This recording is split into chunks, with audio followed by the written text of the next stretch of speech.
Podcast guests are a great way to engage listeners, provide different viewpoints, and help more people find your show.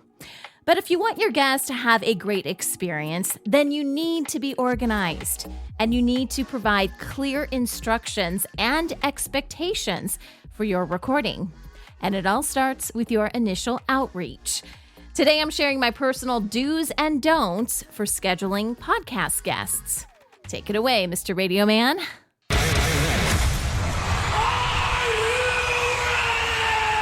Podcast Your Business. Hey, everybody, and thanks so much for checking out today's episode of Podcast Your Business. I'm Sunny Galt. I'm a podcast coach and mentor, and I've been podcasting for about 17 years now. I'm also the founder and CEO of a company called Independent Podcast Network, and you can check us out at the longest URL ever created, but it's great for SEO, and that is independentpodcast.network.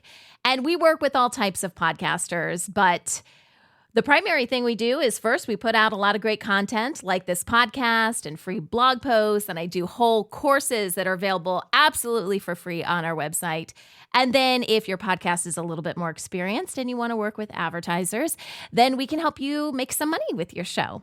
But today, I am here to help you create amazing podcasts for your business. And we do this by mastering The 5 P's of Podcasting. So if you haven't heard of the 5 Ps before, this is something that I created. When I launched my very first podcast course, I thought, okay, what do podcasters need in order to be successful? And I broke down all of these things that we need, to know as podcasters into 5 categories, which I call the 5 Ps of podcasting. They are prep, plan, produce, promote, and profit. And on episodes of Podcast Your Business, we pick one of those Ps, we pick a topic that would fall under that, and then we explore it a little bit more. So, Mr. Radio Man, which of the 5 Ps are we talking about today? Produce.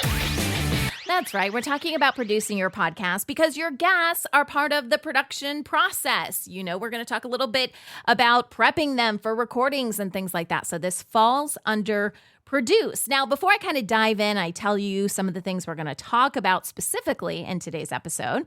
I want to let you know that I have now done 4 or 5 episodes that are focused on podcast guests. So if you go to independentpodcast.network and you search that term, podcast guest, you're going to get a lot of great content, including all of these episodes. And you can search for it on our RSS feed as well. But there's a couple episodes I want to point out for you. First, we have talked about how to be an amazing podcast guest. That was episode 35. We have talked about how to make your podcast guests happy. That was episode 27. But the one that I really think you should probably go back and listen to if you haven't listened to it yet is episode 41. It's called 5 Tips for Finding the Best Podcast Guests. And we talk about a lot more than just finding your guests. We talk about the benefits of having podcast guests. We talk about making sure you have the right kind of guests. And then, we talk a little bit about ways to prepare. Today's episode really is kind of a micro version of how to prepare your guest, because I specifically want to talk about what happens between your guest saying I do, which sounds really weird now that that's coming out of my mouth. I do want to be on your podcast, and actually getting them on the show and recording with them, because you may think that once they've said, okay, yes, I'd love to be on your show, that you have, you've got everything wrapped up in a nice little bow. But this is where you really need to be careful, because there's a lot of miscommunication that can happen. And I don't want that to happen to you, because it can totally flip a guest. A guest could be so excited to be on your podcast, and then the whole prep for coming on your show could be a nightmare. And then by the time they get on your show, maybe they're a little jaded. I've had this happen before, okay?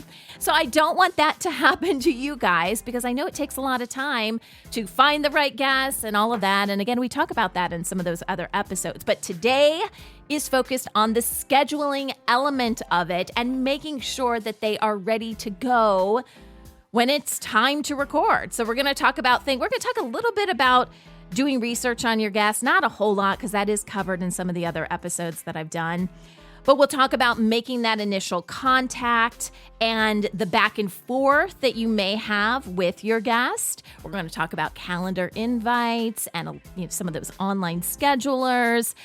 We will talk about how to get information from your guest in the most simple way without sending a trillion different emails, because usually you do need some stuff from your guest. You may want their photo and bio, and maybe you want them to answer some other questions because you're going to put something up on your website. How do you do all of this in the most efficient way? Because these people that you're reaching out to, they're busy, just like you're busy running your own business, right? Or at least being part of a business, you're busy. And you have to assume that they are too, especially if you're interviewing someone that's the head of something, right? So we're going to talk about all that good stuff, and we're going to get started right after this quick break. To kick things off, I do want to briefly mention doing some research on your guest. Your guest can come to you in some different ways, right? You could have someone email you, or you could be doing outreach for the guest. Most of what we're going to talk about today in these first couple bullet points are assuming you are doing the outreach. But you can modify this. So if someone reaches out to you, you're still going to do your due diligence. And so I just want to say in general, if you didn't happen to listen to some of those other episodes, you need to do research on your guest. I don't care how many times they've been on another podcast and how pretty their website looks. I'm telling you, all of that can be a little bit misleading.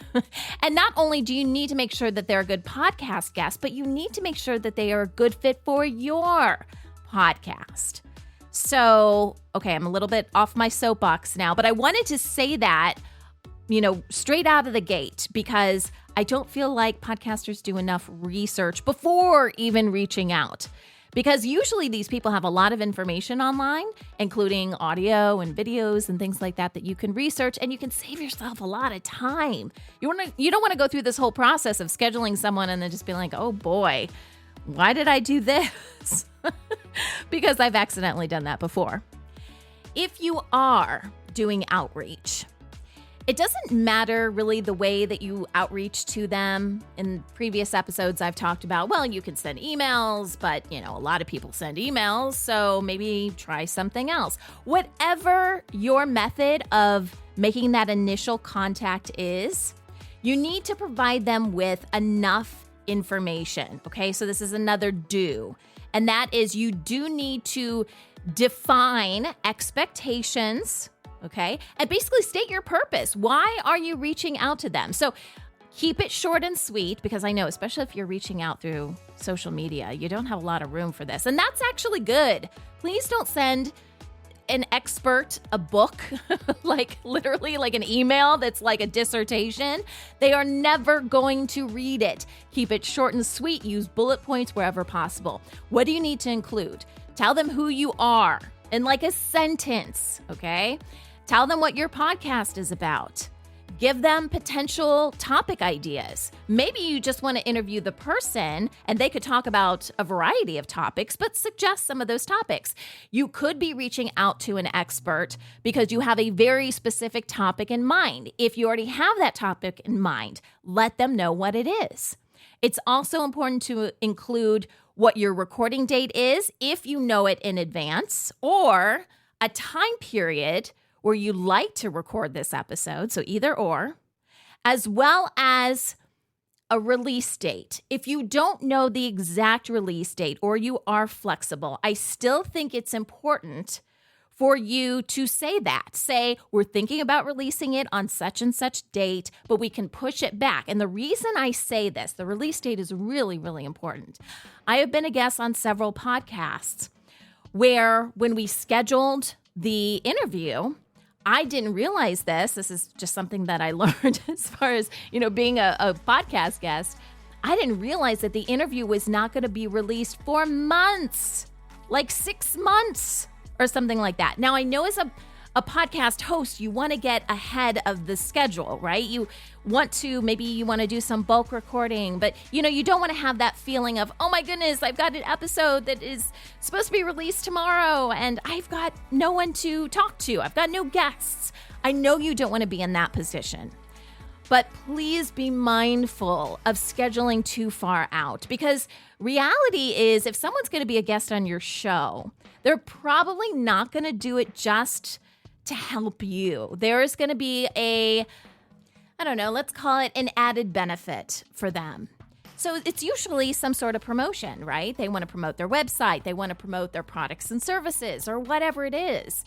And, sometimes people have a very specific date, like, oh, I've got a book launch coming out. So my only reason for going on your show is to really promote this book.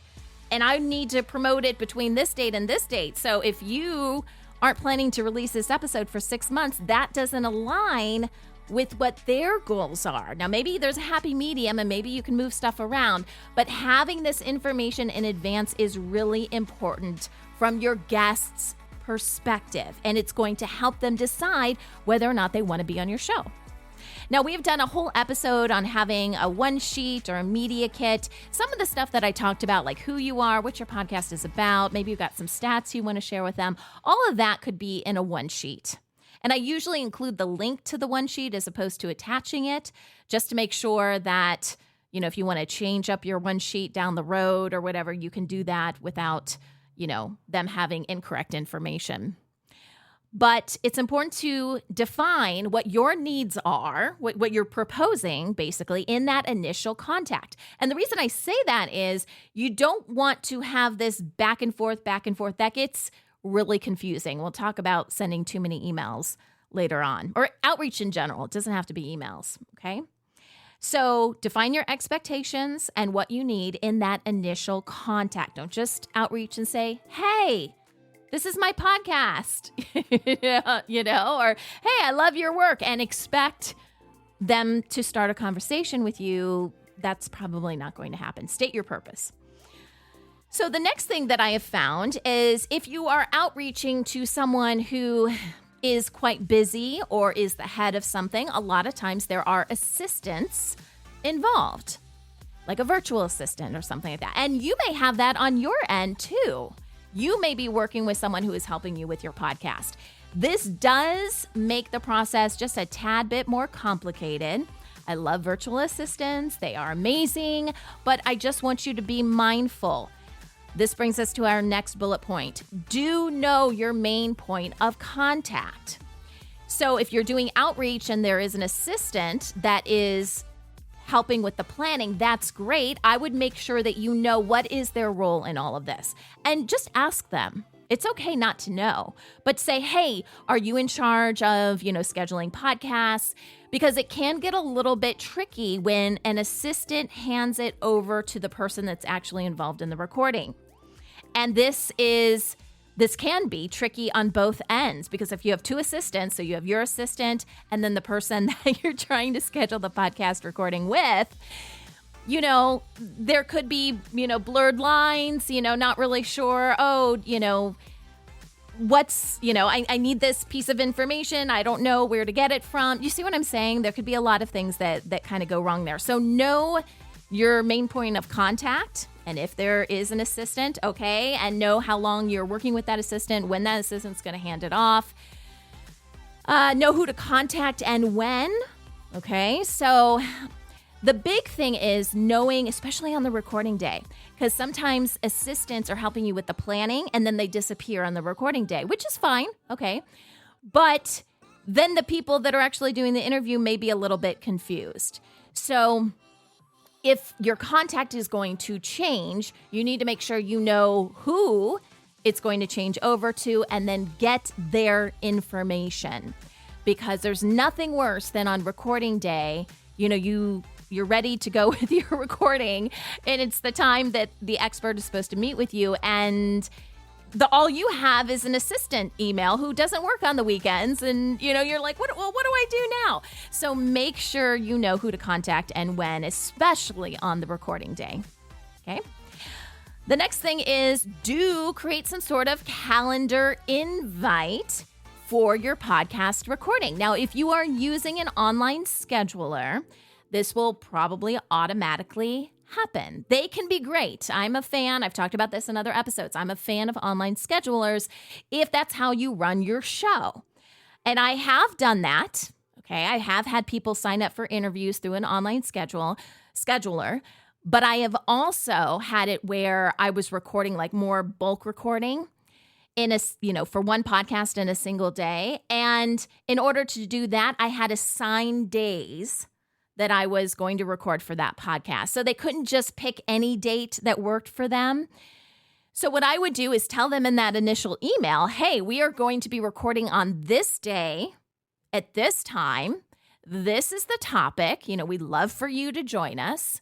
And then if that time works for them, then what I would do is send out I usually do like a Google Calendar invite. So I go in there and I would manually, because, for this particular show, I wasn't using an online scheduler, but I would go in there and manually, put the event in and any relevant information and make sure the people that are guests, I'm talking about guests as far as a calendar invite. So not necessarily guests on the podcast. Like the assistant may want to be a guest on the calendar invite.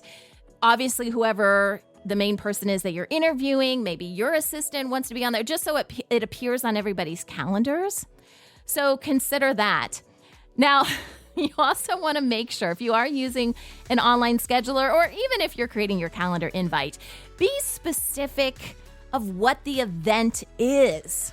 True story. I was a guest on somebody's podcast. It was done through an online scheduler.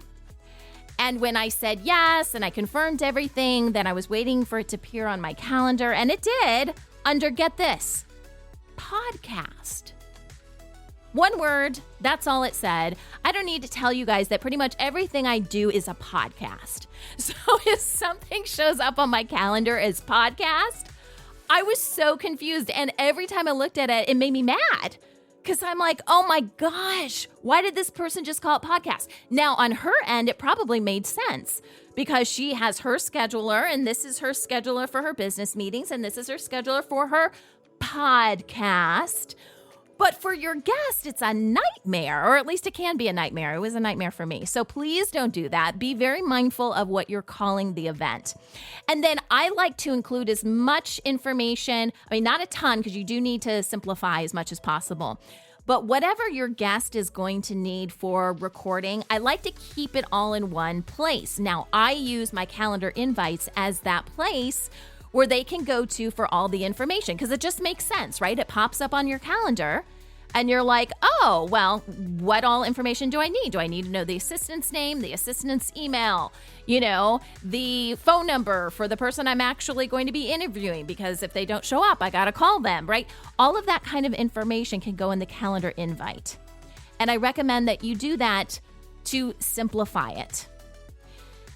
So this kind of leads me into the next point. Here's my first don't. Don't send a lot of emails. In fact, after your guest has confirmed that they're going to be on your show, you really need to only initiate 2 more emails before the recording. I'm going to tell you what those are, and then I'm going to break down what I actually mean by, what are those 2 emails, right? So the first one is sending out recording instructions, which I'll talk about in a second. The second email is having a recording reminder, and I'll talk about that in a bit too. So those are the 2 emails. That's really all you need to do. Try to condense everything into those 2 emails, because it is so frustrating if, let's just say, your guest doesn't show up, or maybe I am your guest and I'm like, where's that link? She sent me a million different emails and I can't find the right one. Again, you want to make this as simple as possible for your podcast guest. If you don't, and they actually make it to the recording, they are not going to be in the right frame of mind to do a good interview with you. So that's why we're talking about this today. Make it as simple as possible. Now let's talk about those recording instructions. That's my next do. Do provide recording instructions. And yes, that can be in its own separate email. So you've scheduled with your guest. So they probably, it showed up in their calendar and all that good stuff. The next email that you send can reiterate some information like, I'm so glad we're going to be talking on such and such day at this time with this topic. But I do recommend that you have some sort of recording instructions, meaning what do they need to do as part of this whole process? What should they expect?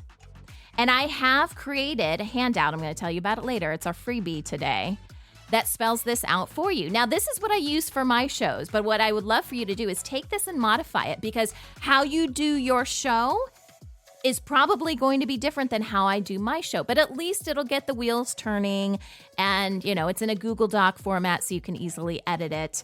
And that's how I usually provide the instructions. I don't have a super duper long email with all the instructions, because what I have found is that when I have an assistant schedule stuff for me, they get the email and maybe they forward it to me, but then how do I get that information? I may even forget. If I'm doing a bunch of interviews because I've got something to promote, I may forget that came in the form of an email. Again, that's why I also put everything in the calendar invite. So what I do is I take this link to this Google Doc that I'm going to share with you guys, and I put that link in the calendar invite. So again, they can go to the calendar invite and, click on this Google link and see everything that they need to do. Oh, this is the next step. And then, I'm going to get an email, shortly before. And this is what I can expect on the recording day. And this is the follow-up afterward. Whatever information you want to include. But you see how I'm trying to condense this? And I'm trying to simplify it, put it in the calendar invite so everybody knows what's going on. Okay. Including the assistant. Because if they're part of the calendar invite, they have it too. So if their boss is just going crazy and can't remember anything, they can just point them towards the calendar invite. It really is a time saver and helps resolve a lot of issues. So that's why I'm drilling that point home. This email that you send out can also have a link to an online form if you need additional information from the speaker or your expert, whoever it is, whoever's a guest on your show. Because a lot of times podcasters will not just have a podcast guest in the recording, but they'll want additional information. They may want their headshot, some sort of photo, a bio, maybe their social media links, whatever your process is. Don't go back and forth with email and attachments, and that's just a nightmare. Okay, again, we're condensing. So I use Google Forms a lot. A lot of people use that. You don't even have to have like a professional Google account in order to use that. But what I like about Google Forms or something like it is that it does help archive all of that information too. So if you need to go back later because something happened and, you need to grab the photo again or whatever the case may be, it kind of creates this archival system for you. You can go back and re-download stuff. So I find that to be really helpful. But again, don't do the emails back and forth. Just keep it nice and simple. Here's a don't. For those of you who are planning to do a pre-interview, don't do it far in advance. I would think this would be common sense, but apparently it's not, because I have been a guest on people's shows where the pre-interview is done 2 months or more before the actual recording. And by the time we got to the recording, I was like, who is this person that I'm talking to? And what? I did a pre-interview. I mean, honestly, this really did happen. I could not remember this host to save my life. I had done a 30-minute or whatever, 45-minute, I can't remember what it was, pre-interview. And it was so far from our actual recording day. And I was thinking, how does this podcaster even remember our conversation too? Because it wasn't recorded. And even if it was, are you really going to go back and watch a whole recording for that? It seems like a lot of waste of time. I know a lot of podcasters think they need to do a pre-interview and that is going to be better for their audience. But the truth is, most people you're going to talk to probably have audio and video. This goes back to doing research for your guest. If you did a good job doing that, then you're probably going to have a pretty good idea of how to do the interview when you're actually recording. So don't think that you have to do a pre-interview, especially after you kind of get the hang of this whole thing. I haven't done pre-interviews for my shows in I don't know how long. I just do my research on the guest. I'll find, videos and interviews they've done on YouTube, or maybe they've been on other podcasts. And that's what I use. Because I will tell you this, as a podcast guest, I have done several pre-interviews and they usually aren't worth it. when I walk away from it, I'm like, it does take time for the actual recording, but it can take just as much time, if not longer, to do the whole setup and scheduling and all of that just for the pre-interview. I feel like it kind of wastes a lot of guests' time. And if you get really big guests on your show, forget it. You are not going to get a pre-interview. So I feel like I think you can probably do without a pre-interview. I know some people really want to do it. If you're going to do it, schedule it a week or two at the most in advance from your actual recording. Because that's when it's going to be freshest in your mind as well as your guest. Please don't wait 2 months or longer, 6 months, or it's insane what some people do. So don't do that. Please be mindful. And my last point is something that I briefly already mentioned, and that is I do think that you should send out a reminder that your recording is coming up, and I think it needs to go out 24 hours in advance. If you are using an online scheduler, most of the time this is built in.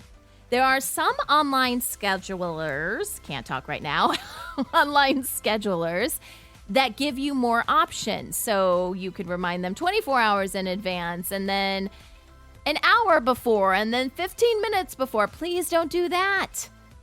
24 hours in advance is plenty. You know what I just said about minimize your emails. I don't need to know an hour in advance. You have already set up a calendar invite, and most people have a little bell or something that goes off once you're getting 10 minutes away, 30 minutes away, whatever your setting is from the event. So I don't need an extra email from you to tell me about this podcast recording. But 24 hours in advance, that is smart. And if you don't have an online scheduler, then just manually do it. Figure out a process, manually do it. Hey, I'm, so excited about a recording tomorrow. Just in case you have missed anything, here's some links. The other thing that I would say too is if they need to reschedule, if something came up last minute, that's something else that I would include in, maybe the 24-hour email. Okay. If they haven't already reached out to reschedule or something like that, I'd say, listen, if something has come up, here's my contact information. We can reschedule or whatever your policy is. Okay. But I have had emergencies happen and things like that. I was supposed to be on a guest on a show with no real way of communicating. Or again, I just had the assistant's information. I didn't have the person that I was actually talking to, and the assistant was gone for the weekend. So again, this is all communication, right? Hopefully that helped you guys. We're going to take a quick break. When we come back, I'm going to tell you more about that freebie that is going to help you in prepping your guest for the podcast recording. So earlier we were talking about minimizing your emails, right? And I said I send out a Google Doc, a link to a Google Doc that tells them what to expect when it comes to the recording. I think that's really important. And you may be like, oh gosh, I don't even know what to say. So I have a sample for you. This is literally what I send out to my guests. I encourage you guys, and by the way, I've got one for an audio podcast and one for a video podcast, because some of you may be planning to do video, and usually that requires a bit more instruction. So check out the link in the description for this free handout. Again, it's a Google Doc. I recommend that you copy it and then modify it, create your own link, right? Don't just use mine. But this link in the description is going to take you to a page where you can actually download one for audio or one for video. And it's to help you get started, right? Modify it and make it your own. We have a ton of free resources on our website, which again is independentpodcast.network. So I encourage you guys to head on over there, check it out. We've got blog posts. We've got all of our podcast episodes there. We've got some videos and handouts. I create handouts all the time about different things that I think might help you guys. And if you are brand new to podcasting, I have entire courses on how to get started, and it's all available for free. These are video courses. And for those of you who are thinking about doing advertising on your show, so maybe you're ready to step things up a notch, I do have a whole course that's focused on dynamic ad insertion. If you don't know what that is, that's okay. But I encourage you guys to go, you can Google it right now if you want, but go check out the course because I give the pros and cons of it, how to set up your episodes. I mean, it is very, very much in detail about dynamic ad insertion. Oh, forget it. Insertion. And why I think that's the best way to have ads in your show. Go check out the website for more information.